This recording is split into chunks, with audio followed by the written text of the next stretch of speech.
always wanted to do game dev, always, all my life. I've met some really just amazing friends. The thing that I always say to people, and I've said this a million times, making games is one of the easiest things in the world. Anyone can do it. The really cool thing about game dev is I think you can lean into your strengths. So if you're an artist, if you're a musician, if you're whatever, I think you can do that. This is the whole reason. Like, I went back to school because I wanted to do game dev. One of the reasons why I quit my previous jobs. Even on a hobbyist level, one of the most fulfilling creative forms and creative hobbies I've ever done. The market is extremely saturated, and the likelihood of your game succeeding, statistically, it's pretty low. But I don't see that as something that's ever discouraged me. The moment you start making something, you are a game developer. And I want to be very clear about this. There's a lot of people that go, oh, I'm an aspiring game dev. I'm an aspiring musician. I'm an aspiring artist. No, you are an artist, goddammit. That is what you are making art. That is what you're doing. The video game industry is currently the most lucrative entertainment market, including movies, books, the whole deal. And it's not even close. The value of the gaming industry was estimated at $455 billion in 2024. To put that into perspective, the film and video industry was worth a little over $300 billion, and the music industry didn't even make it into triple digits. The independent video game industry alone is worth around $5 billion, and is expected to double over the next 5 years.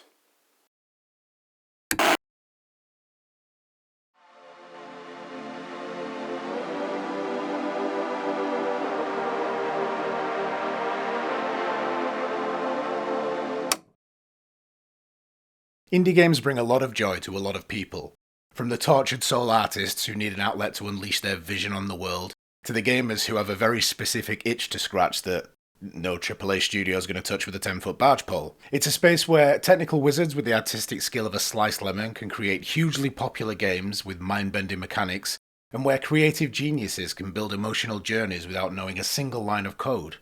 It's a space where someone who is neither a technical wizard nor an artistic genius can still be hugely successful with a good idea. It's a space that, more than most, is open to all. Unfortunately, like any desirable yet accessible thing, there's a lot of people that want to do it, making the success of any one person that much harder to attain. Yahtzee Croshaw once described getting noticed on YouTube as like throwing a message in a bottle into an ocean of messages in bottles, and it's as perfect an analogy as I've ever heard for the plight of the aspiring game developer. This is why so many indies pull double duty as content creators. On paper, it's a perfect fit. Make content around your game, get views on that content, which is also exposure for your game, and hey, you might even make a little bit of revenue on the side. But how realistic is this model? And what should you know before making the decision to become an indie game dev content creator?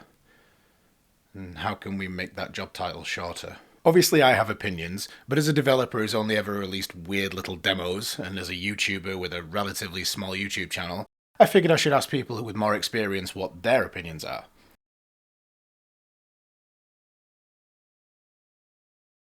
This is insane. You guys did it. You got to 2 million. 2 million subscribers on the YouTube channel now. I never thought there'd be even 100,000.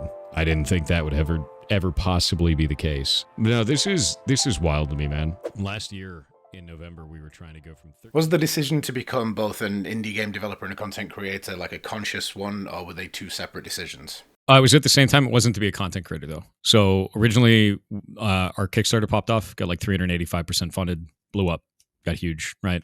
We started streaming it to show the core community, hey, we're working the game. We just got to build it there. And it became so much more.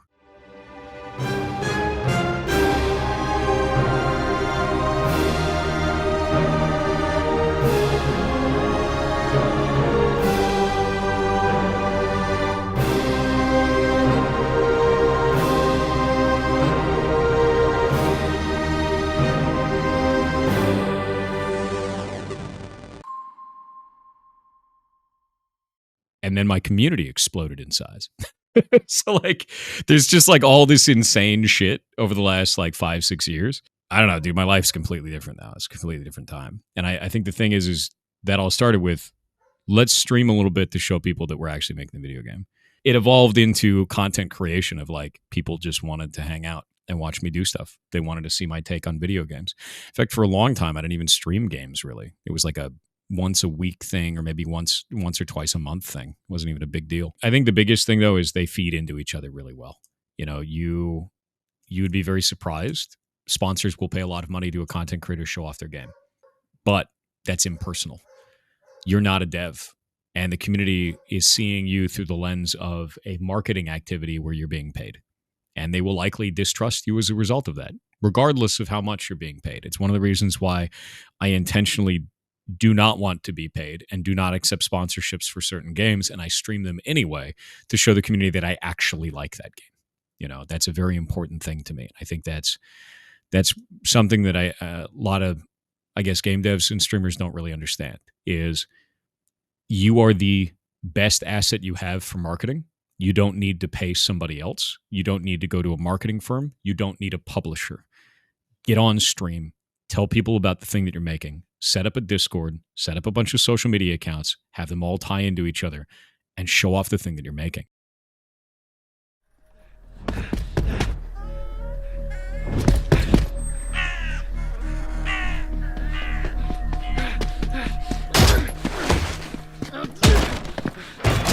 Uh, 6 a.m.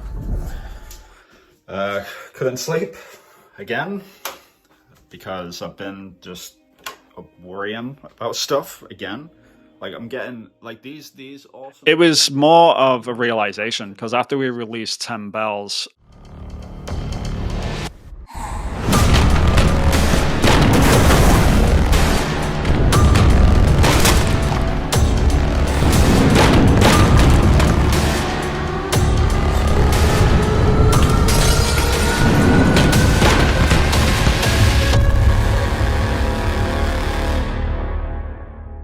we had our game played by a lot of influencers, and that's what we were sort of aiming for. And before we released, we were talking to a lot of influencers, and they were like, yeah, it's going to cost you 40 grand for me to play the game for an hour and stuff like that. I won't name which influencer that was, but yeah, there was a lot of those conversations, and me and the co-dev that was working on 10 Bells, we realized very quickly, like, oh, like we don't have this money, so like the only way that we can really do any of this is market it ourselves.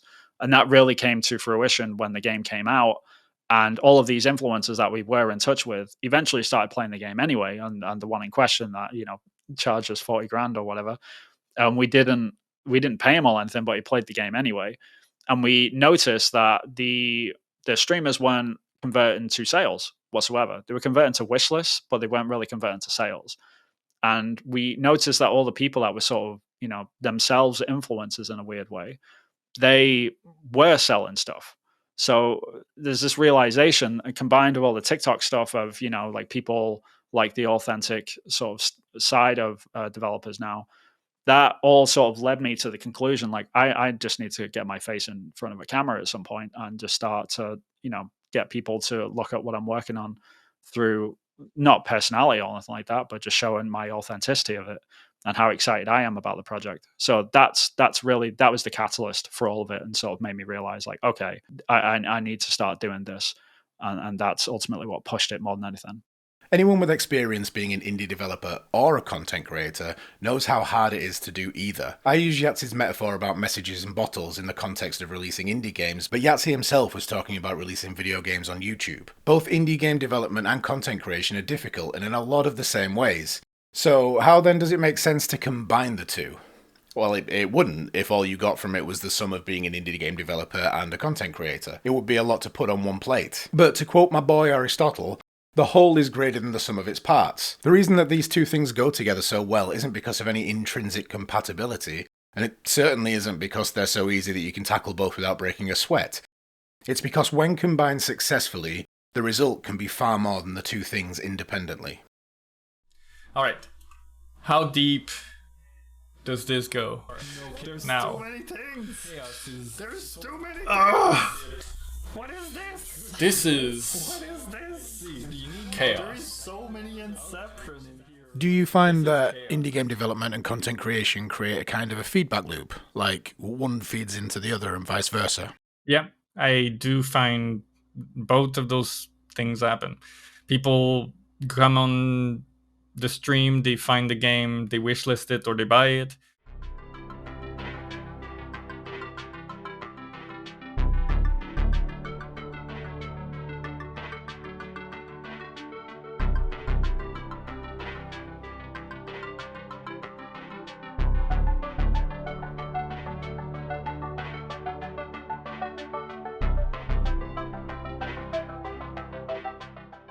the other way around, they find my Twitch, not my Twitch, my itch, right? They find the game on Steam, and then they're like, hey, I just played it. I played the demo. It's really nice. I'm really happy, you know, and I bought the game, and you do an amazing job, right? I also get people from other stream, right? Like, it's not just people finding my stream or people finding the Steam page. It's also just people on others people's stream being recommended to like come in my stream and show up because I use Godot. I can help people develop in Godot if they have like question or anything. So like it comes from like a stream of different places, a lot of different places, and that's something you build with time. I think it's like having everything kind of like interconnected a little bit so that it's easier for people to find you, and it's easier for people to recommend your stuff because they know you, they know you're a good person, they know you're nice to hang out with and talk, and you're gonna answer their question. And you know, like it's building a reputation pretty slowly and make it strong and reliable.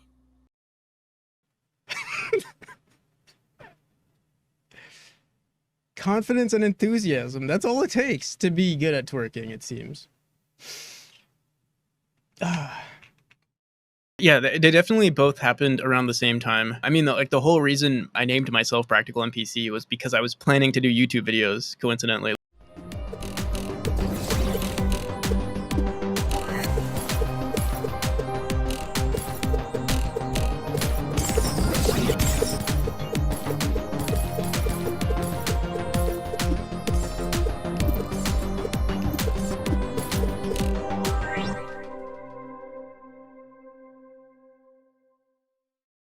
It's funny that like I was doing game dev and then simultaneously I was gonna document the whole thing, and you know, and I did edit my first video, and that was actually probably my most well-made video. Was like one of the first YouTube videos I worked on. I never even posted it actually because I just didn't like I didn't like what I saw, and I was like, you know what, I'll do this maybe another day. And I sort of abandoned doing YouTube, and I just switched directly into live streaming. For the most part, I was trying to grow horizontally, you know, in all avenues, not even just content creation. Like I made a subreddit, for instance, and we actually just hit like 50,000 members. But yeah, it's not really content creation, but it's something that's like interesting for people on the internet, and it's definitely helped me in some ways. I'm sure I don't necessarily treat it as like an avenue for content creation, but it is something that I've also considered.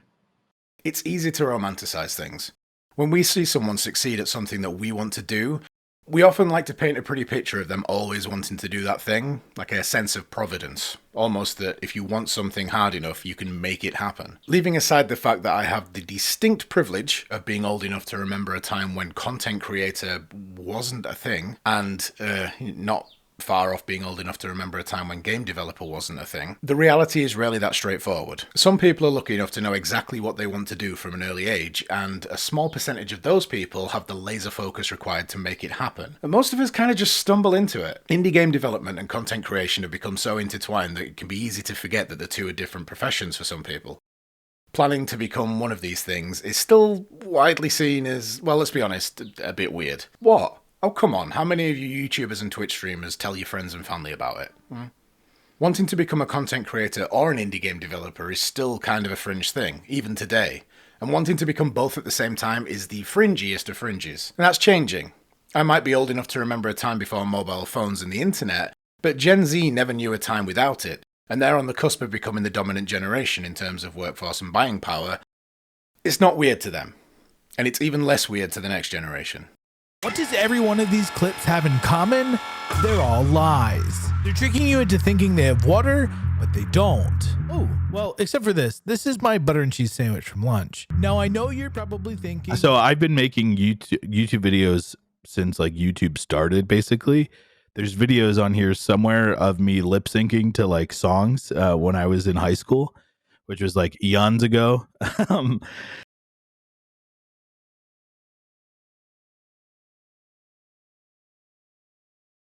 As a quick recap, in year one, I knew I wanted to make a witch-themed RPG, so I explored ideas and mechanics around that theme and developed the game's identity. By year two, I had a pretty clear vision of what I wanted the game to be.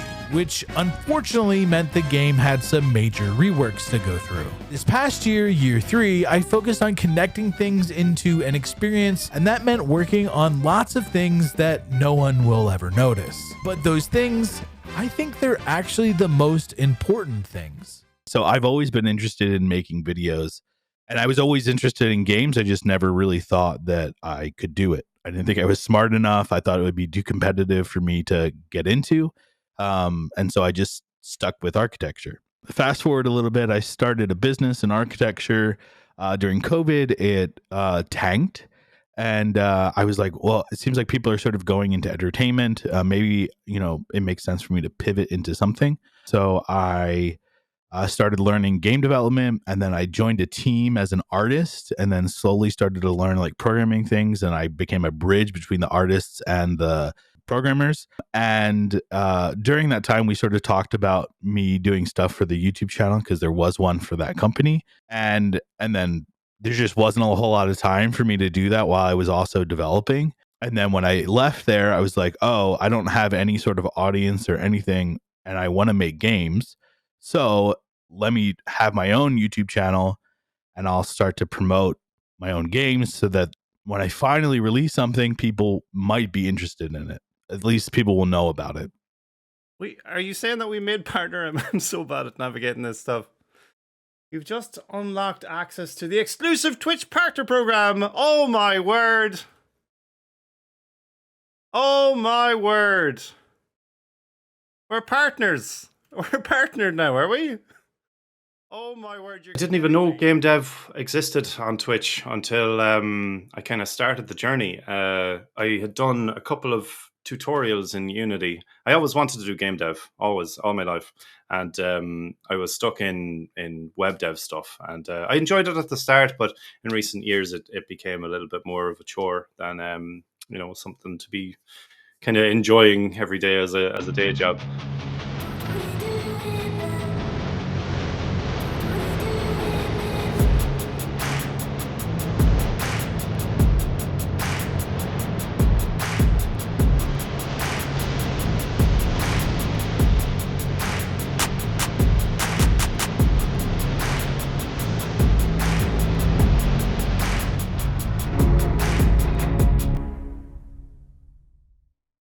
Going into the streaming was very I just one day I was like, I wonder if anybody's streaming Unreal or Unity or something like that, and I found somebody doing Unreal, and from that then I found it was a very small community at the start. It was about 15 or so regular streamers, but I found a guy called Syed Aman, and he was doing a game called, I can't remember, it was an RTS game in Unreal, and it was incredible, and it was multiplayer, and you could jump in with him and play against him in his playtests, and I did that a few times. And he had a problem with one of his statements that he was writing, and I helped him out with it. And at that point, I was like, you know what? I'm going to try this as well. And remember the flipping panic attack that I had when my camera arrived and all that? I was having second thoughts, but I got started then, and a couple of weeks later, I'd met a load of awesome people that just wanted to help in the chat. A couple of trolls here and there, but most of the people I met were incredible. And now, whatever it is, like 5-6 years later, I've met some really just amazing friends, legends of game dev that are helping me out every flipping day, it seems, and just people to motivate you and push you forward. And that you can bounce questions off, and just wonderful, amazing people. But yeah, no, it's incredible. I love the content side of it, and I love the game dev side of it. So I think it kind of, they go hand in hand, I play over 200 video games a year. Now you're probably wondering, how is that possible? Don't you touch grass? The reason I'm able to do this is I'm a full-time game designer, and I'm very active in the game dev community. In addition to playing, I think they happened independently, and I honestly wouldn't really change that, because I have a lot of friends in the game dev space right now.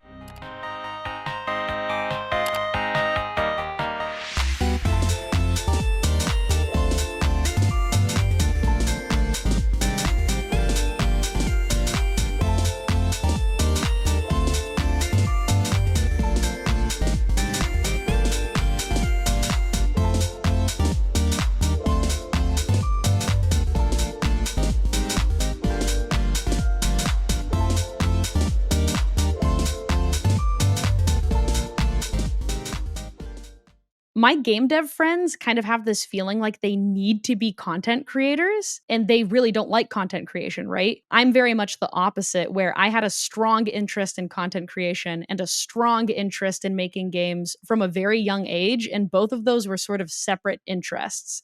And it just so happened that sometime in 2020, it clicked when I was watching Twitch and I saw Lana Lux streaming, making her game. And I was like, holy cow, people watch people make games. And then 2020 was when I started streaming. And it's when I discovered a bunch of other awesome mutuals. Like at the time, it was like Vimlark, Thor, and Lana Lux were like, the people setting the stage for that being a thing. Especially in the Twitch space. And I thought that was super cool. And I wanted to join in. So that was the moment where I kind of combined my two interests, but they definitely started as separate interests.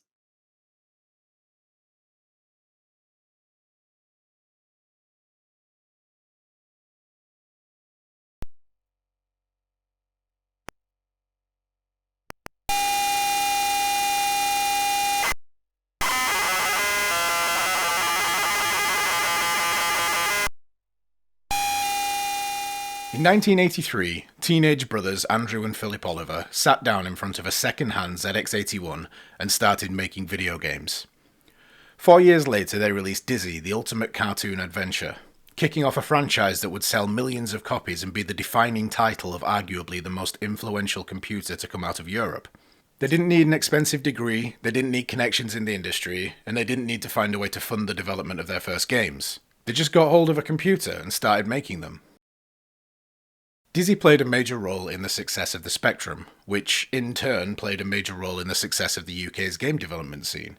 If you're part of game development and you've ever looked around the gaming industry and wondered why there are so many millennial Brits, the ZX Spectrum is a big part of that.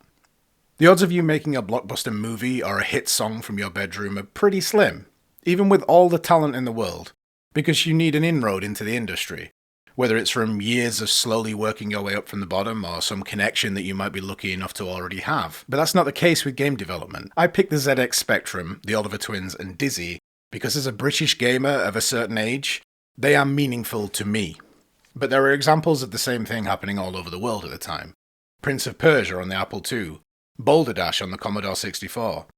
The term indie game developer wasn't a thing at the time, but the very nature of game development in those early days is practically indistinguishable from what we call indie game development today. Even education was highly accessible.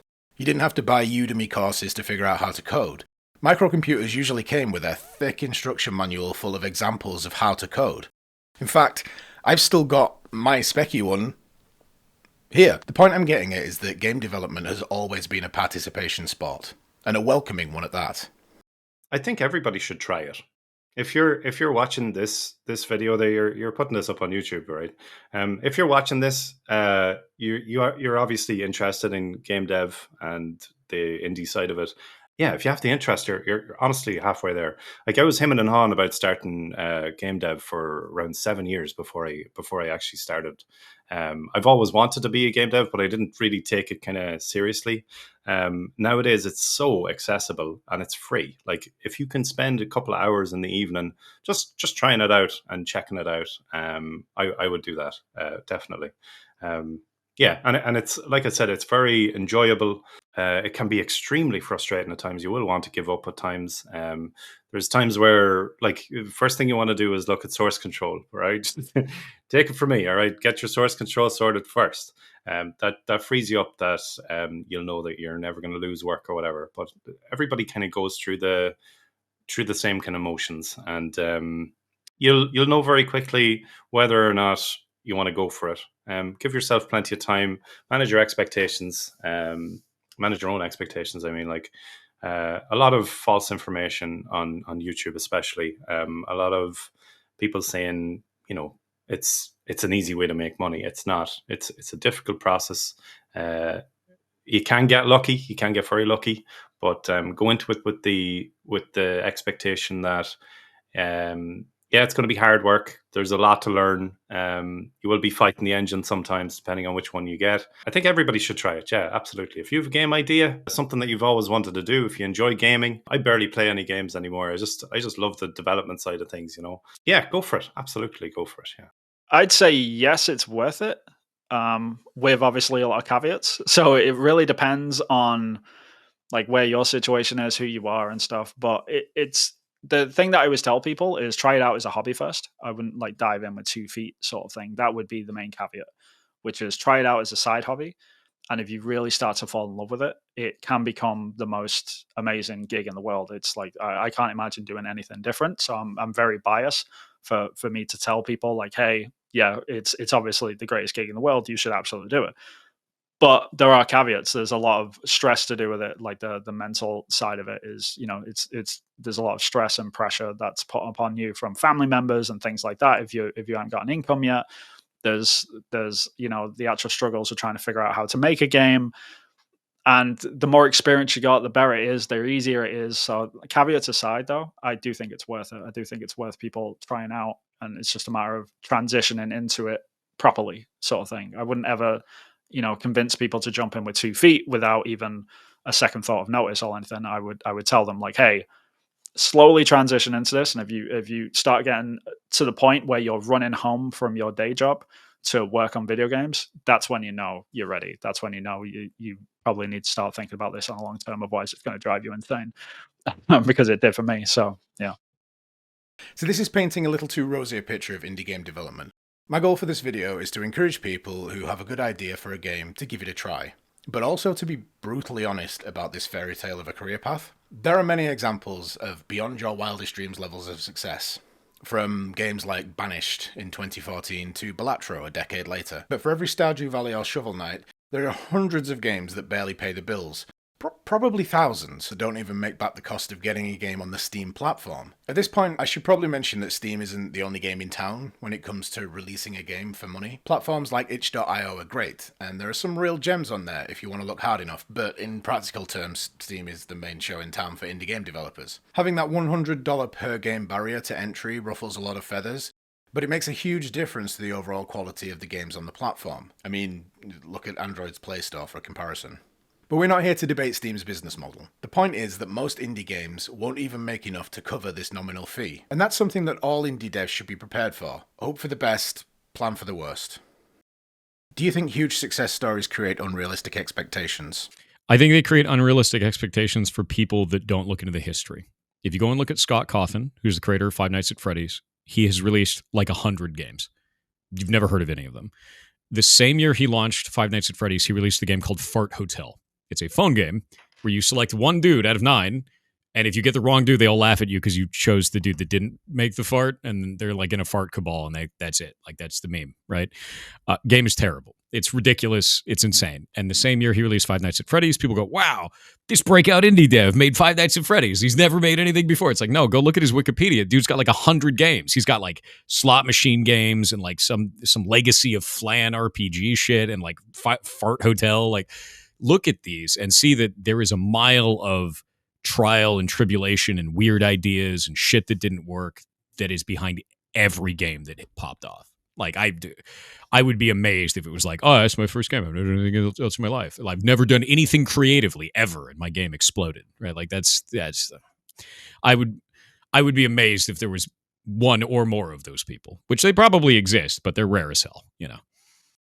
So I would say that I'm a part of a lot of in-person game development groups. And when I was in the Bay Area working down there, I was in the Bay Area Games Collective. And I think that once you get out of the internet and into real in-person game dev meetups, they're in most major cities, you kind of see the reality of what making games is.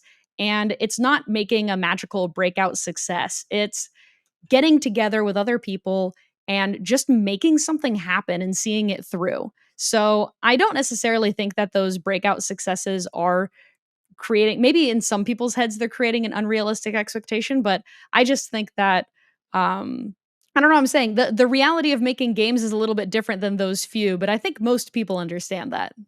I think it's a nice inspiration to be able to see that it's possible that it's a possibility, that it exists, and there is a chance. But it's like winning the lottery when we talk about those kind of game, right? Like, it shouldn't be the main factor for why you want to move forward into that industry. Like, you don't buy, well, you buy a lottery ticket expecting to win, but like, you shouldn't quit your job and expect that if you put your salary into the lottery ticket, it's going to work, right? You need to have more of a strategy, I would say, about it. And you can learn from them, but you shouldn't expect that the result will be the same. It's a hard industry. It takes time. It takes effort. It takes failure. It takes a lot of failure, and learning comes from that, right? If you fail a lot of time, then you'll know next time what works, right? Game development is fun. IrishJohnGames said that he hardly ever plays games anymore, and if you ask around a bunch of indie devs, you'll probably find that to be true more often than not. Granted, time is a factor. For indie devs who don't need a full-time separate job to survive, they probably still play games. But for a lot of indie developers, the finite amount of time available makes it a choice between playing and creating often wins. But game development is fun. Well, it should be fun. It is fun. But kind of. The point is, we love playing video games, obviously. We wouldn't be trying to make games if we hadn't first discovered the magic of playing them. But we love making games as well, and a lot of the times we love making games more. Games like Five Nights at Freddy's and Undertale show us what's possible, but they're not the norm. Most indie developers do not get that kind of success. Most indie developers get next to no success. And it's important to know that. The quote, "If you're good at something, never do it for free," which I was surprised to find out actually originated in the Dark Knight Batman movie, is a good quote when dealing with corporations and employers. But it doesn't apply to indie developers. If you're not prepared to do this for fun, meaning free, it's probably not for you. If you're doing it for money, that maybe you shouldn't. But if you are passionate about making games, that there's really nothing anybody could do to make you think otherwise.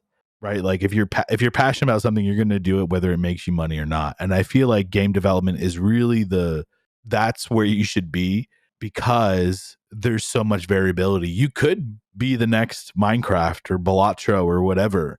There's also a high probability that you won't be. So I think you have to sort of find where you exist among that, and be okay with it not working out. Be okay with potentially having to find work while you work on your games.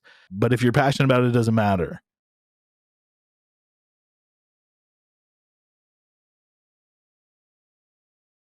The main problem facing any new content creator, indie game developer, bedroom musician, self-published author, anyone making anything without a substantial marketing budget, is visibility. Over 10,000 games were released on Steam in 2021, and that number's gone up every year since. And as I make this video in March of 2025, there have already been 5,000 releases on Steam this year. That's a big fucking ocean of games. If you're adrift in a small lake, you can probably wave your arms for rescue. But if you're in an ocean, you need a flare, a radio, I don't know how else people get rescued at sea. And that's the problem. For the low fee of $100, we can all go for a swim in the ocean of Steam. But good luck getting noticed. This is where marketing budgets come in. With enough money, you can buy a flare the size of a Saturn V rocket, and every bugger in the same hemisphere will see you. But most indie devs can't afford their own large marketing budget, so they have to get creative.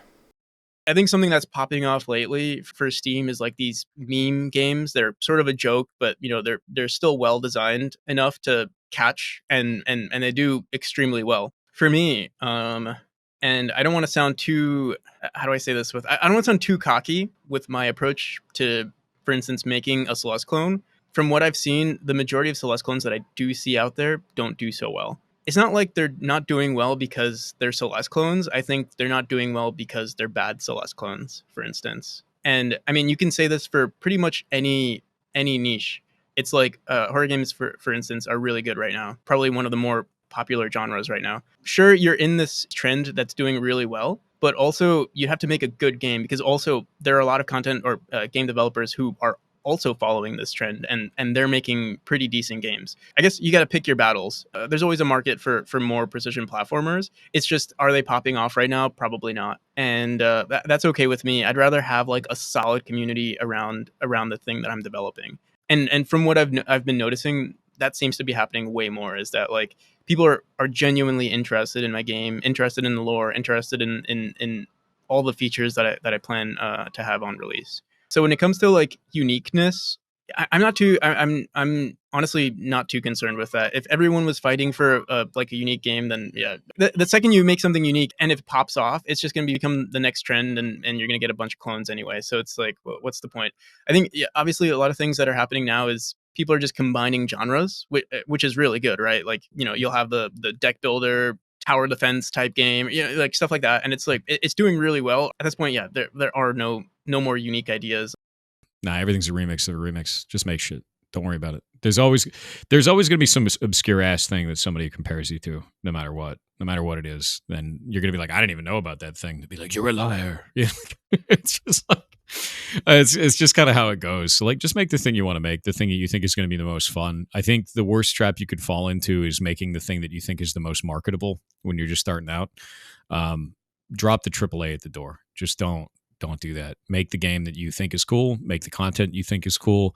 Don't make the thing that you think is the most marketable. As a good example of this, like all my videos on YouTube popped off, right? Go look at the thumbnails. They're all shit posts, every one of them. I literally looked at what Mr. Beast was doing, and I was like, I'm going to do the opposite of that, because everyone was like trying to do what Mr. Beast was doing, like make these pristine thumbnails, and they're all explosive and like big faces and shit. And I was like, what if I just make myself making a stupid face, and I just copy pasted in Paint over a guy, and we just make that the thumbnail, and it blew up. And that was the first one was the Amori one. And I was like, wow, that worked. And then we looked into it, and we're like, when you go to look at all the videos, it's a bunch of Mr. Beast style thumbnails, and then like my dumbass looking face, and it looks completely different than anything around it. So it kind of sticks out.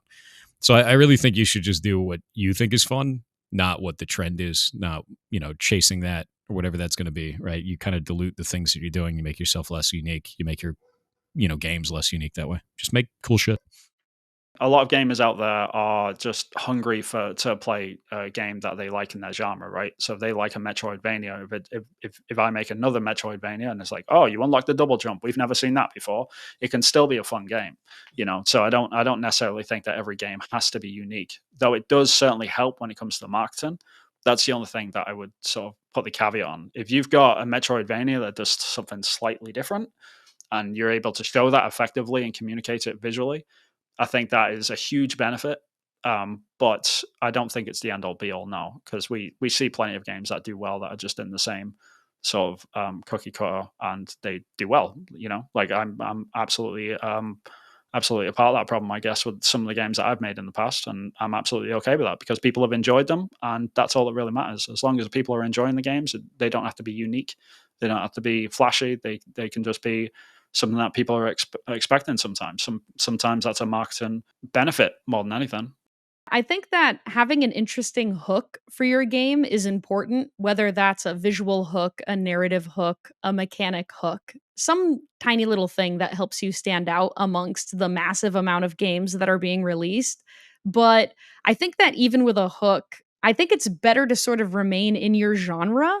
I don't know a single indie game developer that's not in the How to Market a Game Discord. And that dude has the best data on like what genres are successful, what makes people wishlist a game on Steam, what makes people buy a game on Steam, and how to market your game in Steam festivals and actually get conversions. And from all the data I've seen, it seems like if your game actually has a genre and you're at least conforming to a pre-existing audience, then you have a much higher chance of being successful.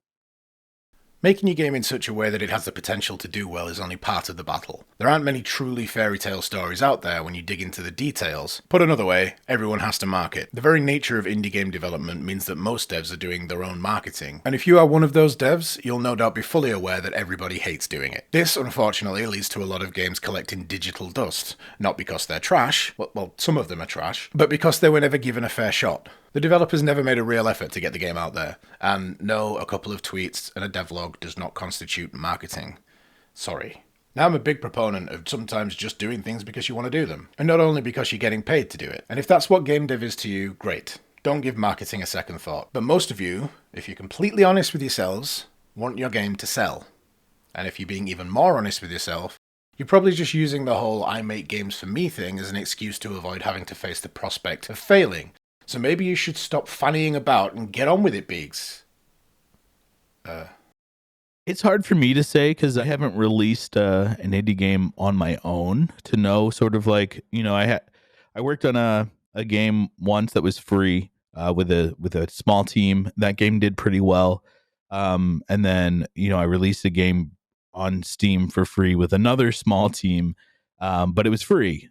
So there was a lot of downloads for it, but it was free. So it's like hard to measure how well that does. I do think the market in general is really saturated.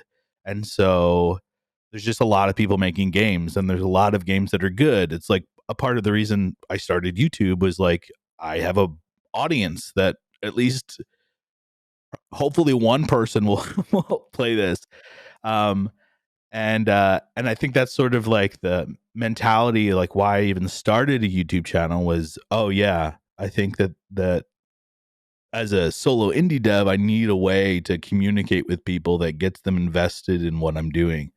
But I think in general, I do think people, like, you get into game dev and you're like, I'm going to make a lot of money from this. But I don't think that that's really the case. I think you have to be passionate about making games in order for it to work, whether you're making a lot of money or whether you're not. You have to wear about 1 million different hats, it seems, and every other week you figure out that you need another hat to wear. So it's insane. We've listed them off on stream a few times, like just the top 50. But yeah, it's insane. I think marketing is one of the things that indies really struggle with, myself included at the start, especially. Like, when do you get time when you're deep into your idea, especially at the start of your idea, when everything's going really fast? When do you get time to just take a second, grab a video, edit it down, upload it to socials, etc. That can be really annoying. So if you can have somebody to help you with that stuff, especially near the beginning of your project, you're golden.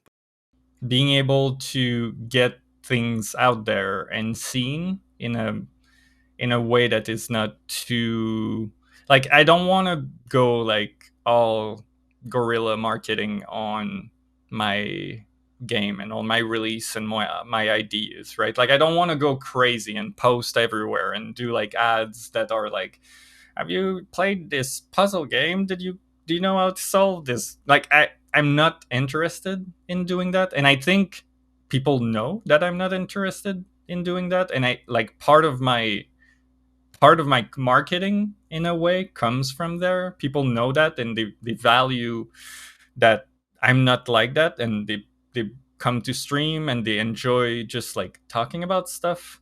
But the game still needs to be seen, and the stream still needs to be seen. And for me, how you push those things to be able to like make those things seen is probably the hardest part for me. I don't want to force my content into anyone's throat. Like, I want people that are there because they enjoy being there. I want the marketing that I get to not be much marketing, but more be like word of mouth kind of thing, like people talking about it and finding it organically, and eventually coming on stream, learning about the game, like being developed like that. I don't want to push stuff too much. So being accessible is a bit of a double-edged sword. Anyone can get into indie game development. But on the other hand, anyone can get into indie game development. And it's not just the quantity of games that makes a difference, it's the quality too. Getting noticed in an ocean of games is its own problem, but if a lot of the other games are trash, gamers might give up looking before they ever get to your masterpiece. Steam's $100 barrier to entry is a smart move because it means that the games being released on there are somewhat serious. And that lends credibility to the platform as a whole, at least the developers believe enough to spend $100. The fact that users have a minimum expectation of any game they find on Steam is a good thing, because if they stop having those expectations, it means the standards have dropped and people no longer think being a Steam release is significant. See the earlier reference to the Android Play Store. The Steam platform isn't perfect, obviously. Putting this financial barrier in place doesn't guarantee high quality, But it raises the bar a significant amount. Finding the balance between making it not worthwhile for low-quality trash games while still keeping it accessible enough for genuine indie devs is a challenge I'm sure was discussed at length. But the result is good for developers too. It might not seem it to a struggling indie dev who's worried about paying for food this week, let alone a Steam fee, but when you have a game on Steam, you benefit from the fact that Steam doesn't just let anybody in.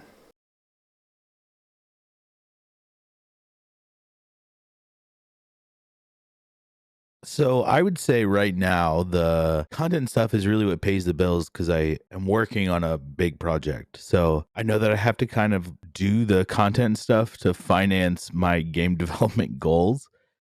Being a content creator can help the success of an indie game developer in a number of ways, but the most attractive of those ways is probably financial. Most indie game developers are making a game in their spare time. They probably have jobs, maybe families, maybe they even have a social life. Oh, imagine that.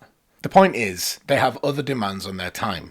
And even if you're a single jobless loner, you still gotta eat. That money's gotta come from somewhere. Savings are great, but not everybody has them, and those who do have them generally don't want to go burning through them if they can avoid it. A few of the developers I've interviewed for this video have found enough success as a content creator that it's become their main job. That's the thing they do to make money, and by extension, the thing that funds their games. But it's not just a job. The content that YouTubers like I make is content about their game a lot of the time. Until relatively recently, Pirate Software mainly streamed the development of Heartbound. Hillfort Games is blowing up on several platforms, and he exclusively makes content about Long Gone. It's this, I want to say synergy, but also I don't because it sounds like blue sky corporate bullshit talk, but I can't think of a better word. It's this synergy that makes these two things work so well together. Content creation can fund your game, but it doesn't take as much time away from development as a normal job because you're working on your game to make the content. Not to mention the marketing bonus of having potentially hundreds of thousands of people watching your devlog. But how feasible is it? Well, not very. There's a lot of numbers floating around the internet about YouTube incomes, but a rough average puts the percentage of YouTubers who make enough money to be financially independent from their YouTube revenue at less than 5%. Though it's probably much lower. For Twitch streamers, the estimate is less than 0.1%. Sadly, your chances of big success in the realm of content creation are about as good as your chances of big success in indie game development. The odds aren't good. But not zero. Never zero. You can increase your chances of success by making the kind of content that best suits you, on the platform that best suits your content. So currently I only really focus on YouTube. For a little bit, I did try TikTok just because I made shorts and I posted them on TikTok and YouTube, but they didn't seem to really perform on TikTok, maybe because I don't have an established audience there. But yeah, so I was just like, it doesn't seem like a whole lot of effort to post. I mean, it doesn't seem like it's worth the effort to post this on TikTok because it gets, 200 views or whatever. I was just like, it's not really worth the hassle. But I do think, just to answer your question, I do think the platforms are pretty distinct. Maybe not in terms of like, I don't know what it is, but I know that the content that's on TikTok is like slightly different. People expect something different than what is on YouTube Shorts. And I don't know why that is. At least in the game dev niche, I think people expect different things. Maybe it's a different audience. But yeah. Yeah, I think that the audience is different on all the platforms. I've made YouTube videos, YouTube Shorts, TikTok, and I've Twitch streamed. I started out as a Twitch streamer, so I would say that the audiences you get on all the platforms are different. You can sort of feel the difference even in the styles of the comments you get. I find that Twitch tends to be a little bit more tight knit. There's a little bit more like a stronger sense of community, I would say. Whereas sort of like asynchronous content like TikTok and YouTube, it's a little bit of a different content audience relationship sort of, but I enjoy them all. So for short form, it's very on the whim. Like you're just like you've had a moment which you really liked, or you remember something that you said. And I think there's a lot of like tools that we've got. So on Stream Deck, I've got something that I can just hit a marker and then go back and look at the footage later and pull that out. And sort of the faster it is, the better for that. When it comes to the short form stuff, the less you think about, the better. Almost, like it's more about like the weird catchphrases or like the interest, because when it comes to short form, everything is about that first 2 seconds. If you can't grab someone's attention by something visually within that first 2 seconds, then it's all out of the window. So there's no planning for that. A lot of brands, if you go and look at the TikTok page for Bose, like the audio company for Bose. If you can't make it to a music festival this year, listen to this track I made with headphones on to get the same experience. Really fascinating stuff, because they've hired like Gen Z people to work on that, and they don't do like these corporate cuts from the adverts or commercials or whatever. Like it's Gen Z kids making Gen Z content, and you can tell. And they're just like, it's all like the text over the top of it, like really janky, crappy cuts and stuff. And it's really intelligent stuff, because it's like, yeah, they're feeding to the market, and they've just got a bunch of followers now because it works. It's just a matter of like knowing who your audience is when it comes to these different things. Video content can be boiled down to 3 fundamental types: short form, long form, and streaming. And each one is unique in how you should approach it and how it is consumed. But each platform imposes more differences too. The format of a YouTube short or a TikTok or an Instagram reel might be identical, but what works on YouTube Shorts is not guaranteed to work on TikTok. The content creator's dream is to make a piece of content and then be able to repackage that content for different platforms. But just reposting a TikTok as a short or posting a compilation of Twitch clips on YouTube rarely works. Plenty of streamers have found success in posting edited stream content to YouTube. Beyond the people featured in this video, you can find examples all over the platform. Josh Strife Hayes, Polymars, Soviet Wumble, while others struggle. I think of the platforms as different, but the content's exactly the same. I just put it up on YouTube, put it up on TikTok, put it up on Instagram. I think the one difference is TikTok is really easy to upload a lot of stuff. You can do like 30 videos at once. You just drop it in and hit go and it's done. YouTube, you got to kind of calculate everything, the timing for the releases, and set it up days in advance. Like I've got all my shorts for like the next 3 days set up in there, right? And then Instagram, you can't mass upload shorts, because what will happen is it tries to make them into the wrong dimensions if you upload more than one at a time. And it's like 30 seconds per upload for whatever reason. And I showed this on stream once, and there was a guy in the community that's actually an engineer at working on Instagram as the platform. And he was like, we're going to put out something for that. And they still haven't. So he's probably caught up in red tape or something. But I'm hoping that eventually they get that mass uploading fixed in some tangible way, because it's horrible. It's just not, it doesn't compare. So I've tried to push some of the clips to YouTube and TikTok, and I've tried to post a good 30 of them at a regular interval. I tried to be, for me it's always a question of being regular with things. I think that's how you get a lot of viewer and a lot of interaction, is that you need to post on a regular basis, right? You can't just drop a ton of thing and then expect that all of a sudden it will work, and then you don't have anything anymore. And you can't do it the other way around. You can't just sporadically post stuff and then expect it to work, right? So I tried to make a schedule for it and then post at a regular interval. And my result was really not great, actually. It didn't work at all. It didn't raise attention. It didn't engage. There was nothing. So for me, I think there is something about the two of them being very different. And maybe since I invest most of my time on Twitch, I don't understand how Shorts and TikTok work necessarily. And I would need to deep dive more into what is engagement on those platforms to be able to do that kind of retention. Regarding any short form media content, I tend to not give it too much attention. And I'm not saying I wouldn't definitely give this as a advice for a content creator, oh yeah, don't do YouTube Shorts. It's just something that I don't prefer to put too much effort into, mainly because I despise video editing and the whole thing. So I know the ratio, it seems like the ratio of video editing to content creation with short form media, it's a lot higher. So usually the short form media like TikTok, YouTube Shorts, basically those two, or actually Instagram Reels too, they're usually my platform for shit posts, for posts that are more so memey. And maybe at some point I'd explore some more serious content. I know Pirate Software has some awesome shorts that obviously does really well on the YouTube short algorithm. Yeah. I just hit stream.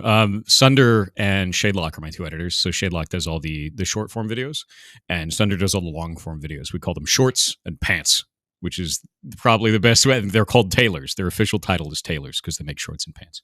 But with that in mind, like Sunder will cut out long periods of time where, frankly, I'm just boring, right? Like that's live streaming. There's going to be some boring shit that happens in there. I stream 12 hours, like maybe an hour of that is a banger, right? On a good day. And then he'll make it like, these are all the funniest moments. This is all the funniest things. Here's the one short we got out of today's broadcast, and we go and package that up and send it out, And it just, that's kind of how it goes, right? You're hanging out with people, and every once in a while there's a funny moment, or there's something you didn't expect, or something that's kind of insightful, or like someone will ask me a question, I'll have a really good answer for it.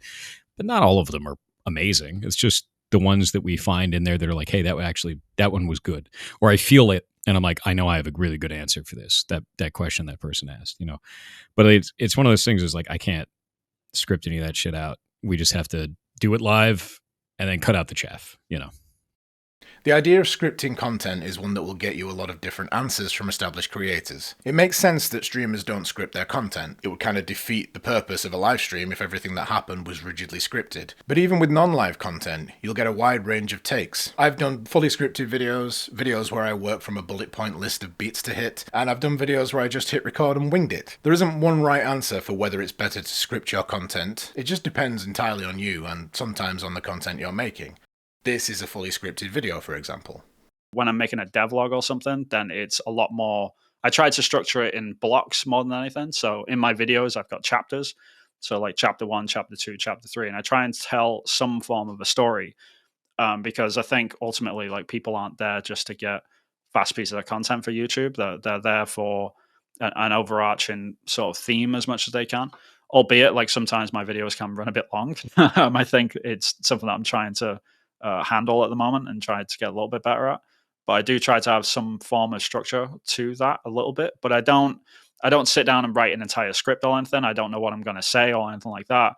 I more let the content, which is currently making the game, I let whatever I was working on the game sort of dictate. So I normally cut all my footage together and sort of put that in my chapters with what the things that I want to show, because people are probably a little bit more visual when it comes to something that I'm making. So people are more interested in what they're looking at, and then I'll do the voiceover on top of it and sort of cut it down as much as I can from that. So working from a script doesn't really work for me personally, but I can totally see why other people might benefit from that, and it might be a faster process to actually be able to knock these things out a little bit more consistently and a little bit more coherently. But I think for me, I try to let the visuals of the project sort of lead where the video is going as much as I can, and then just let the sort of vibe go with it, and then I start layering on music on the top of that, and just letting it go automatically without me really thinking about it too much. Because at the end of the day, I'm a viewer, and I try to take a step back from my own work as much as I can and watch it and be like, okay, how would a new viewer watch this, versus me being really strict when it comes to a script or anything like that. Because something that I learned a long time ago was, if you write something down, you automatically immortalize it, and it becomes gospel in a weird way. And it doesn't really leave you any room to, shift or get out of that. And you sort of think, okay, it's written down, therefore it has to be made like this now. And it's quite a dangerous thing. So I try not to write stuff down as much as I can. At the very least, I will write bullet points to my chapters of the sort of things which I want to sort of cover. But writing out a whole script, I think that's kind of dangerous, because it sort of stops you from going with the flow of whatever you're trying to make. Especially when it comes to the long form. The best streams are usually the ones that are a wee bit pre-planned. During the partner push and that kind of stuff, it was very important. I had a guy basically tell me, Balint would like line up some stuff that we could talk about or do, or topics and stuff like that. But usually every other stream around the partner push is very, very different. I just wing it 99% of the time. If there's a piece of work in Rise of Piracy that I need to get done, the flow of the stream and that kind of stuff is always better, and it's all reflected in the stats afterwards. It's much better to have a structure to these things. But yeah, 99% of the time, like I said, I just try to wing it, honestly, and just hang out, really. I do most of my work in the day. The streaming is like just kind of a evening thing. Sometimes it's nice to have co-working partners and stuff like that, but usually it's not very well structured. It's just messing around in the evening. The real work happens in the morning, afternoon. Yeah. Most of the time I have a script. I kind of do, there's sort of like two different content veins that I have. So there's I have this idea and I want to make this video. And then there's, because I kind of swap between devlogs for the game that I'm making. And then there's also like one-off projects that are just sort of like interesting thought projects. So those are typically like, I kind of have an idea of the video that I want to make, and I make a game that makes a good video, if that makes sense. That I think will, because that's the reason for it. A lot of times there's like IP that I take from like Nintendo or whatever, so I can't like release the game as a product, but it does well in a video, so it makes sense from that perspective. And I don't know why, but I guess it's kind of okay to steal IP if it's just for video, or as long as it's for content. And then for devlogs, it's kind of like I have to focus on making my game, right? Because when I first started the channel, I would just make interesting videos for like using the game. And that's just not good for game development to work that way. So now I'm sort of like, okay, I've developed this stuff. How do I package it into a video that I think will be interesting? Because a lot of game development isn't that exciting. And so you have to just present it in a way that is interesting and fun for people. Currently, I don't script things, but that's because I find that like I'm really bad at reading a script. I feel like I sound a little bit robotic, when I'm not talking off the cuff. So, and most of my content right now is just short form. And I find that works better for me because I can just have my game in the background and make some comments like, hey, this is some code I wrote and this is some stuff I'm doing. Tune in next time and I'll show you how it evolves. Or if I'm playing somebody's game jam game, I can just make off the cuff things like, wow, isn't it crazy that this game uses your voice to control a bee? I've played a game like that before, and it's more fun to be a little bit more improv for me.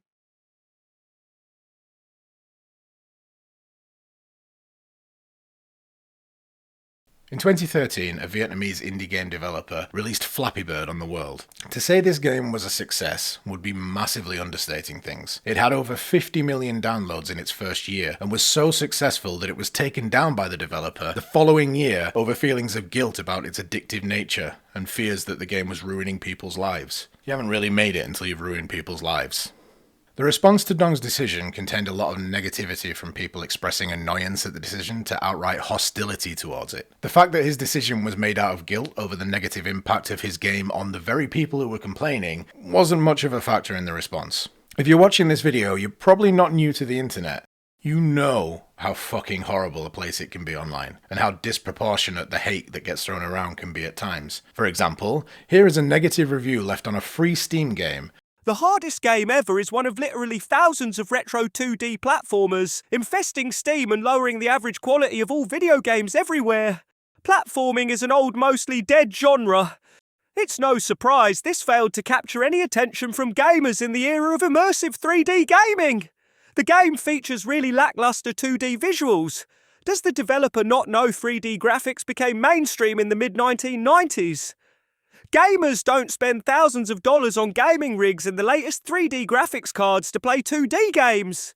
Even mobile phones and game consoles can do 3D graphics now. There's no excuse. This is only free in a rudimentary sense. The developer has their hand out for a $6 USD donation for this. Even though this is free, it failed to appeal to the 120 million plus gamers on Steam. SteamDB showed the game peaked at less than 100 concurrent players. They couldn't even break 3 figures. And now there's basically nobody playing it, even though it's free. Should you bother adding this to your library and downloading it? Nope. This isn't worth downloading. While this didn't cost me any money up front, I still feel ripped off. Did this person need to take time out of their lives to leave a review lamenting the fact that this free 2D game is not as good as the best examples of its genre? Does it help potential players to know that this reviewer doesn't like platformers and thinks it's a dying genre? And what does free in the rudimentary sense mean? It's a free game. You know what the most rudimentary sense of free is? Not having to pay for shit. Sorry, got a little worked up there. It's not even my game. The point is, some random pillock on the internet with a rudimentary grasp of the word rudimentary, leaving a piss-poor miniature dissertation on why he should never have downloaded a game that he knew he was going to hate, is just the tip of the shitty spear. The internet is full of people with too much free time who like to fill the hole where a hug from daddy should have been by ruining the day of strangers on the internet. So how do you deal with that kind of thing? I think it's really hard. For context, when I first started Twitch streaming, nobody watched me. For like a good year and a half, I had 2 average viewers and I was one of them. So I didn't really have to deal with negative comments because nobody was there. But the second I kind of switched to, hey, I'm going to start coding and showing my games live, I did get sort of that small streamer audience. And instantly, like, I think the first day I streamed game development, 2 people came into my chat and they were like, shut the hell up, you stupid B word. You're not a real coder. Go make me a sandwich. And I was like, bruh, I'm just trying to like make this projectile work. I don't know. I've always had like really thick skin. So maybe I'm not the best example, but I kind of think of, you know, negative comments as like an arena, right? I kind of picture on the internet, there's this arena and people who step into the center and put themselves out there and make something are in the arena. And a lot of people who make negative comments aren't in the arena. So for me, it's just always been much easier to brush off negative comments that aren't coming from inside the arena, right? They're sort of passive spectators. They're not really, you know, being vulnerable. So that's kind of my attitude and take towards it. If you know my game, it's obviously Celeste inspired. Obviously, like the most common comment that I get is like, "Oh, this game is a Celeste clone." That's really mostly it. It's like it's a Celeste clone or a ripoff or that sort of thing. I mean, for me, you kind of have to at this point. You kind of have to like dive into that. There's no way you can't just be like, no, this. You can't deny what people are saying. Like it's way too common for it to be, you know, like a fluke or something. You know, it's pretty obvious to your average platformer player that this game is very similar to a game that already exists. It does take a toll a little bit on your, you know, on your ego when you have to hear that all over and over again. Like, I would say it's benefited me a little bit. I used to kind of like try and troll them back, kind of, or you know, just give them just bad information and try and play with them a little bit. But I found that is actually detrimental. Your best way of dealing with trolls and people coming in trying to start an argument or drive the mood down is to literally just ban them outright. Don't engage with them at all.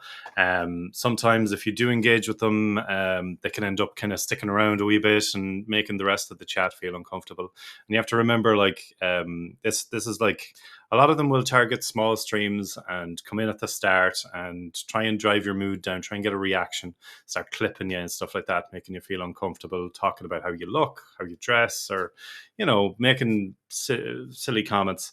Best way to deal with it is just to get rid of it. As you get more experience with it, that becomes more and more apparent. For some reason, it really bothered me when people were negative. I actually wrote a script to turn off the comments on the YouTube homepage for myself in the YouTube studio. So it just like deletes them so I can't even see them. But I feel like I've gotten better with it over time. Maybe because it's just been so persistently negative. Yeah, I was talking with my wife about this yesterday. It was like, I think being the brunt of a joke or like people pointing something out, I think is always okay with me as long as I know it's coming. It's like when it sort of blindsides you, it's like, oh, ow. You know what I mean? But there's been enough things that I've heard. I've been doing this sort of long enough that I think I've gotten more used to it. But it's easy to dwell on something when someone says something that sort of like touches a sore spot. Maybe something you feel insecure about or something, but you get like weird people that just come in and start just like bashing either people or your work or you as a person, and then you just ban them. It's gone and you don't really think about it. Sometimes it brings interesting conversation because we talk about what they just talk and stuff like that, and then it kind of like brings the community a little bit together because they all don't agree with what that person just did. So it's not necessarily, it's kind of a weird bad thing that we turn into a good thing. But it never really affected me in a way that like I can't sleep about it or anything like that. Whenever I get negative comments on YouTube, it's less of an issue for me because like the comments on YouTube are very tame compared to what they are on TikTok for the most part. Like if you ever go on TikTok, it's rife with people just speaking their mind. And they will say whatever they want, however they want, and they're kids, and they like a lot of them are kids. Sorry, like I'm not like implying that every single person on TikTok is a kid, but a big audience of them are younger people. So yeah, they haven't quite gotten used to the whole, feeling bad when they, say negative things to people yet. And so like they're just trying stuff out constantly, and yeah, it's a lot worse over there. So when I see something negative on YouTube, it's usually it's not as bad. So I'm not too bothered by them. But all you really can do when it comes to negative comments is try and take what they're trying to say like in a constructive way as much as you possibly can. That's not always easy. Obviously, every single person gets, everyone has feelings. Everyone understands. Like this isn't, it's you can't live inside of a glass case. Like this. That's not how these things go. But all you really can do is try and take the constructive feedback through whatever they're trying to say, and say, hey, like at one point on my game, I kept getting comments from people saying, hey, all we've ever seen is this front yard. It's getting really boring and stuff like this. And they would say all these negative things about the front yard, like, oh my God, is this all you've worked on? Blah, blah, blah. And it was just like, okay, like they're being mean and stuff, but I can take that from the fact that, I've shown too many mechanics in this area of this game. So I either need to stop showing this area or I need to stop showing the game for a while so they can miss it a little bit. So you can take the feedback through like the filter of whatever they're trying to say. But if people are just being mean, then they're just being mean. You just move on. But the best way I sort of deal with it overall is that I just try to, visualize who these people are for the most part. Like it's not like this sophisticated reviewer that's being like, oh yes, I'm going to leave you a negative comment, sir. Like it's never that. It's always some random kid that is just frustrated because they haven't seen enough, or like you're not creating the content that you want them to make.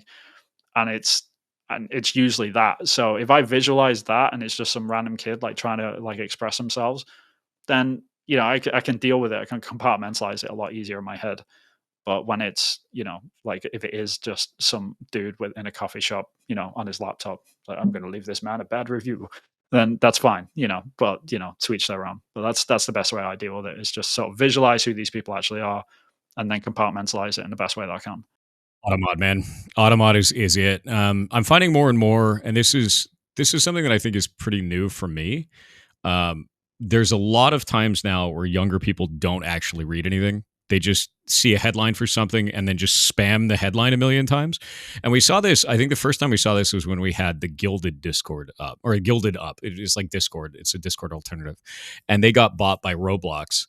And kids started coming into that Gilded, and they would say hello, and like between 5 to 10 seconds later, they'd start spamming dead Gilded, like, or dead chat. And they just start spamming the shit out of this.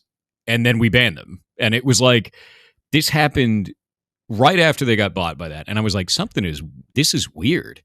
And now you fast forward a couple of years, and these kids are getting older, and they're doing this with all media, like everything. Anything that they see online, any drama, they'll just attach to it instantly and just start spamming the shit out of it.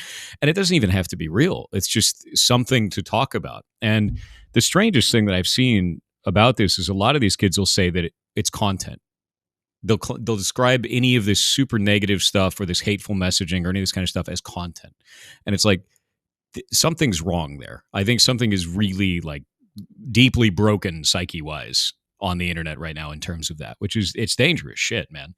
It's super dangerous. It reminds me, I think the only other situation that reminds me of is like Kony 2012, where suddenly everyone is like, we're going to overthrow Ugandan warlord by buying bumper stickers and liking this post on Facebook. And everyone's like pissed at each other. They're all yelling at each other and everything like this. But no one actually checked to see if that dude was real, or if he was still in power, or if any of the money was going anywhere sane. Like it's just like, I got to be part of something bigger than myself. And I think it's so fast now and so whipped up into a frenzy that if you're not a part of it, you get left out. And when you get left out, you're not a part of the social circle anymore. And if you're not part of the social circle, you're lame and you're excluded.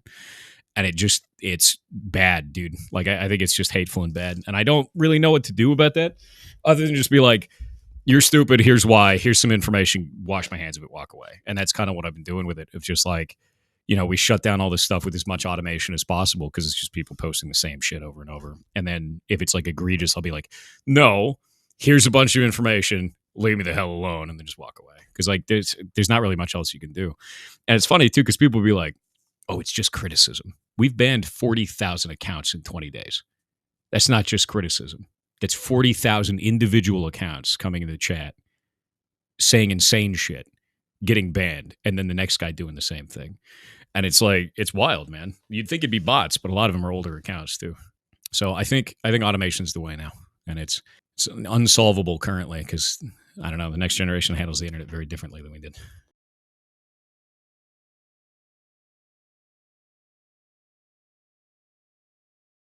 I'm very aware that this video has taken something of a depressing turn. Talking about how unlikely it is that you'll succeed, followed by a segment on dealing with negativity, was a conscious choice though. This isn't easy. As much as I want to encourage people to try their hand at indie game development, and as much as I believe that content creation is an excellent partner for that endeavour, I don't want anyone going in with rose-tinted glasses. If the last 20 or so minutes of this video were enough to put you off, this was probably never the path for you anyway. Which is not to say you shouldn't make games. The process of making video games is rewarding in and of itself. You don't have to be vulnerable and put yourself out there to enjoy this hobby. You can just make games for you. And on a kind of related note, I thoroughly recommend anyone considering getting into game development play the beginner's guide. I don't want to end the video on a downer, so I won't. The devs I interviewed for this video were chosen based on 2 criteria. Firstly, they said yes. Secondly, they cover a wide range of perspectives in the indie game and content creation space. They are living proof that there is more than one path to this dream. Whether it's working hard to make and release a game around a regular life, finding a publisher, using content creation to help fund your game, using your savings and a noggin full of AAA experience, or just blowing up to the point where you have the resources to do basically whatever you want. There is no single path to success here. There isn't even a single destination for success.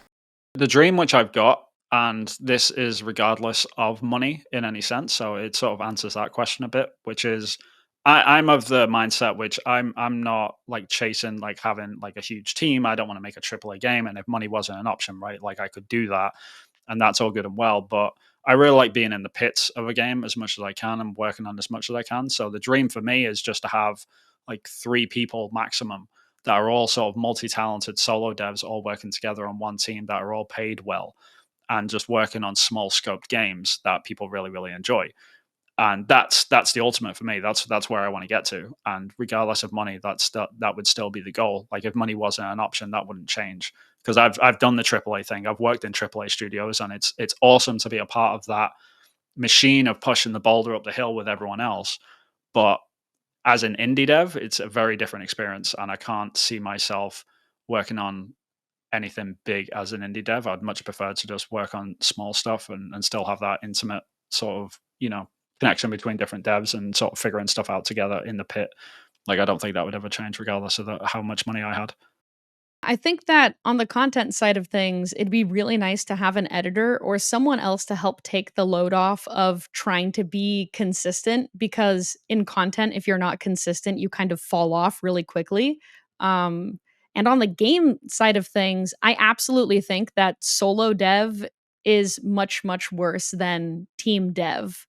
It's kind of like, Planet of the Apes, apes together strong. I'm like, if I had a team, I think the ideal size is like 10 people, and you have a really good project manager who can sort of help, create good documents and parallelize a lot of processes. I think that people together can make much better products. But if you're all kind of working for free and working for rev share, that doesn't quite work the same as a funded team. So, I mean, my dream would be to have a studio with like 10 people in it. I would probably go and hire one artist and one person that can do music. And then I would hire people that know how to code better than I do. And I would make sure that I can learn from them. Because coding is still something that I really, really enjoy. And I want to be able to do it as a mix of designer and development. But I do need to have some people in my life to be able to learn from them. I wouldn't go crazy and then have a huge studio or anything. It would still stay pretty small and personal and creating things that are not necessarily for profit, but more for sharing love about video game. I would definitely hire some people. Yeah, I've been lucky enough over the last year to be able to hire somebody for artwork, and I've always said it. Having an artist on your team is like having a cheat code for somebody like me who just does code, and like I can barely do anything else. I just barely struggle or barely scrape my way through with the rest of things. But having an artist is incredible. I also have somebody helping me with UI stuff like that. So I would definitely hire, 100%. I feel like indie dev, depending on the scale of the game, is extremely difficult for a solo. And I've been lucky over the last while, but it's like the heavy lifting definitely needs to be one person, but if you can get people to supplement your abilities and fill in the gaps, it's invaluable. Everyone involved in this video has a unique perspective to offer, and I gave them, for the most part, the same questions to answer, because I knew each answer would be coming from a different place. The question posed at the start of this section, about what the devs would change if money was no object, is the only question I had to modify for one of the devs. Because for this dev, it's not a matter of what they would do if money became no object, it's a matter of what they did do when money became no object. I could not bother, but I'm going to, work on it. I mean, we released an update on February 1st, and I'm gone back to doing monthly updates for everything for Heartbound. I had to take a year off. Like, this shit exploded so fast. Like, building a company and hiring everyone in globally. Like, that was the whole deal. And it was one of those things where it's like, okay, I could work on Heartbound every day, or I could build this juggernaut of a business, do all this kind of stuff, and then make sure that we can make all the games forever, right? So I chose that one because that one makes the most sense, and like maybe some people angry, people are upset about that, but I'm going to make that choice every time, no matter what. Like, now I get to make games forever and I don't have to worry about that. And I can hire on developers. In fact, one of the things that I got to do this last week is we're signing Stein, who's our musician. Stein went off and made their own game studio, and we're funding their next game. They couldn't find a publisher that wanted to like take a gamble on it. I was like, I know you. I'm going to take a gamble on you. Here's some money. Just go make your game. Like just do it, right?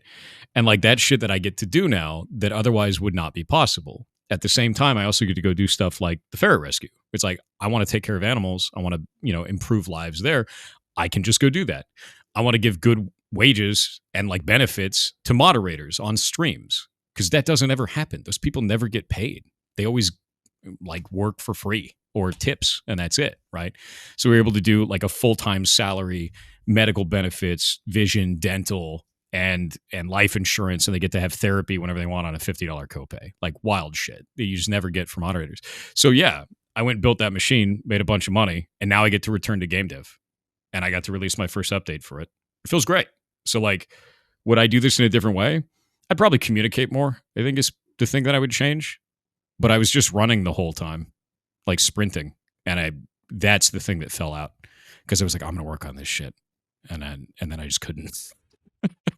But now I can, so it's great, But I think that's the biggest thing is like when you have an opportunity like that, do not pass up the lightning in a bottle. People will be upset at you, but they won't be upset at you when everything's finished and you're also in a good financial position. Chasing the dream is rarely smooth sailing, and the path that we take to get where we want to go isn't always the path that we might have wanted to take in the first place. Or maybe it's exactly the path we wanted to take, but in doing so we learned things that would have changed our opinion if we'd known at the start. Hindsight is 20/20, so I wanted to know what our devs see with theirs. No, I think the publisher deal is what I'd go for again, yeah, definitely. It's great having the security and the whole point, or the worst part about the whole lot is not knowing what's going to happen tomorrow or what's going to change tomorrow. I feel like that's the safety net you kind of get with a publisher is like, you can always talk to them and you can always change things or get help. I think that's the best part of that. Yeah, so having a publisher would mean that I sort of all of a sudden have a boss that is sort of dictating to me how the game needs to be. Is at least that's my perspective of it. It's never really just, hey, we're gonna give you this money and hopefully we make our return back. So in that regard, I think content creation would be my pick. I think if I could choose, I would probably do something like a Kickstarter. I think that successfully funded, like, if I could successfully fund a Kickstarter and then make my game, I think that's the way to go. Right now, I am supplying the money for my game through contracting and freelancing, and that's working for me right now. Definitely, my content isn't paying any sort of, well, what I'm trying to say is like the content is something that is fun and it's not funding the game. But like if I could choose, I wouldn't choose that my content was suddenly funding my game because I feel like once you get to the point where your content is making you so much that it could fund something like a game, you might get so consumed with the content that you lose a little bit of that time that you would, be spending on the game in order to maintain that. So that's like it's all about finding a balance, right? I would honestly say it's got to be either one of two options. It's going to be an angel investor, which means they throw money at you and they say, I don't want to have anything back. Take it, right? Which is rare, but those happen. Or a community-driven something. And the community-driven something is like YouTube channel, Kickstarter, stuff like that, because that is worth so much more to have players that are invested in interest in the thing you do than you getting a ton of money to make the thing of your dreams that is untested and you may not actually have it work, right? You could get $1 million, but you can still make a turd sandwich, right? So like having, if people are invested in the thing that you're doing, that's so much cooler than having a pile of money because that will eventually become money likely if they're really invested in the stuff they're doing, either by them actually supporting you financially or they're just watching your stuff and advertisers take over at that point, right? So I think either of those scenarios, in fact, I'm going to lean away from the angel investor. Screw that shit. Community is going to be the bigger one because like, angel investors still can turn out when you make a turd sandwich because you've never shown it to anyone, even if you've got a bunch of money for it. Yeah, if we're just talking finances, I'd say community over anything else. In fact, in general, I'd say community over anything else. Well, I'd like to win the lottery, but no. So there's it depending on which country you're in. They have funds for people that have. It's basically companies that have got astronomical amount of money and they are just trying to like get rid of money out of like from tax breaks and stuff, and they do tax write-offs and stuff. So they actually like you can apply to these funds, and there's a few of them out there. So I think Inner Sloth does one with the folks that do Among Us. Like there's a couple of others out there. So that's always the best one because they are literally here's the cash, good luck, and they just wander off into the sunset, and that'll sort of leave you. Making the decisions without taking a cut. But the flip side of that is sort of I wouldn't want to go with a publisher straight away because like the opposite is true in that there's a lot of caveats, there's a lot of hooks, there's a lot of like they want a certain percentage of the game, they might want to change the game in a certain way. They might be like, well, this game type is trending now, so we actually want to twist your game into becoming this. Like there's a lot of weirdness around that. So it's more for me like whichever has got the most sort of creative freedom is the most important thing for me. There was one thing that I neglected to ask all of the amazing people who were kind enough to donate some of their time to this video, and I'm annoyed about it because it was a bloody obvious thing given the circumstances through which I was even talking to them in the first place. I forgot to ask about networking, the importance of it, the positive impact it can have on your game and content, that kind of thing. I've been making videos on YouTube for a long time, but YouTube is a pretty insular place. Sure, YouTubers collab all the time, but you have to be proactive about that kind of thing. You have to reach out to people in what often feels very much like marketing cold calls. For a lot of content creators, myself very much included, this leads to just sitting alone on your own little island in an ocean of content. Almost every developer I interviewed here is someone who I found, interacted with, and in many cases built some semblance of a relationship with through streaming chats and Discord servers before I ever had the idea to make this video. I'm not going to sit here and say that people like Pirate Software and Aya would have said no if I pitched the idea to them as a complete stranger, but I feel confident in saying that it didn't hurt that they already sort of knew who I was. Earlier in the video, Simpathey talked about being part of development groups and how useful that is for her, and I think it's an aspect that indie game developers often overlook.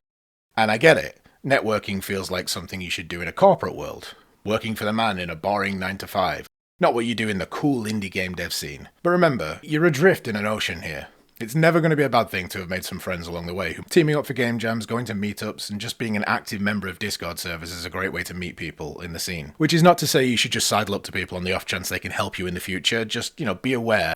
that being on good terms with people in the indie game dev scene and content creation scene can only be a positive thing. Go make some friends, you nerds.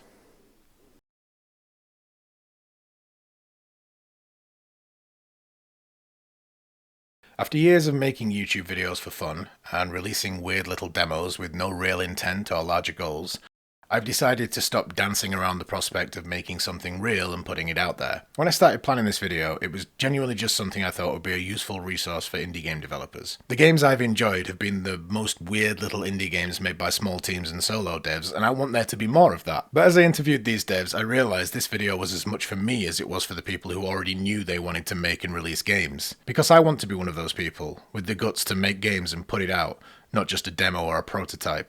Not just a game jam entry or something else with the "I'm not really trying" safety net. Success might be hard to achieve, but failure is easy to avoid. Just don't try. So I'm going to try, and I hope the experience and wisdom that PracticalNPC, Foolbox, IrishJohnGames, Simpathey, Hillfort Games, Aya, and Pirate Software were kind enough to share in this video helped you on your journey as much as it's been a kick up my ass to get off the bench and start playing. I asked for one final short piece of advice from each of the devs. But before we hear it, I would be remiss if I didn't beg for a like. This video rests entirely on the insights of the devs I interviewed, I understand that. But it was still a mammoth undertaking to put together. Liking, commenting, and subscribing are all things that help this video get noticed and help my channel grow, and help me feel like I didn't just waste 2 months of my life.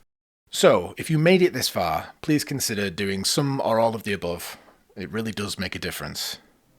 Thanks for watching. Try to make quality content. I think it's definitely easier said than done. Just try to be genuine to who you are and the value you have, I think. I would say try making content on every platform and experiment with what kind of content you're making. Cast a wide net. Start slow, be yourself, and don't put up with any crap. Don't let anybody else be your, drive your stream or try to be the boss, all right? It's your house, your rules, you build the community that you want. Keep your first game as small as possible.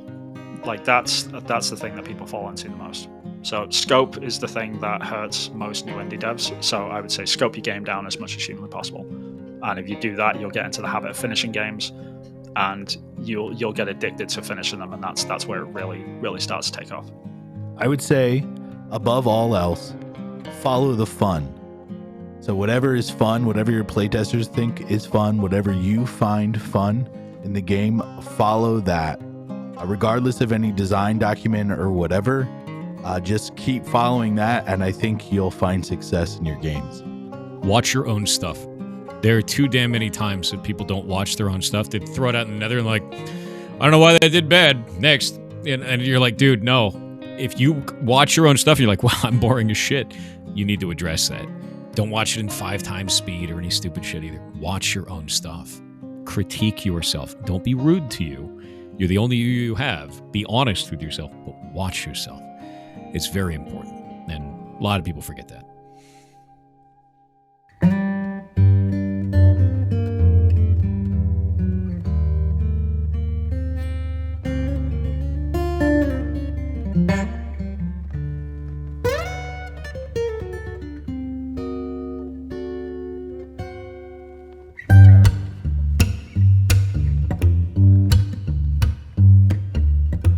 Just one piece of advice? Okay, I think I have something. So can I just say a bunch of things and you can cut out whatever you find interesting? Well, I mean, you said a short sentence. I don't know how short you were saying. I'm just thinking in my own experience, I had Twitch, TikTok, YouTube Shorts. I also ran my aunt's TikTok for a while, and it was crazy.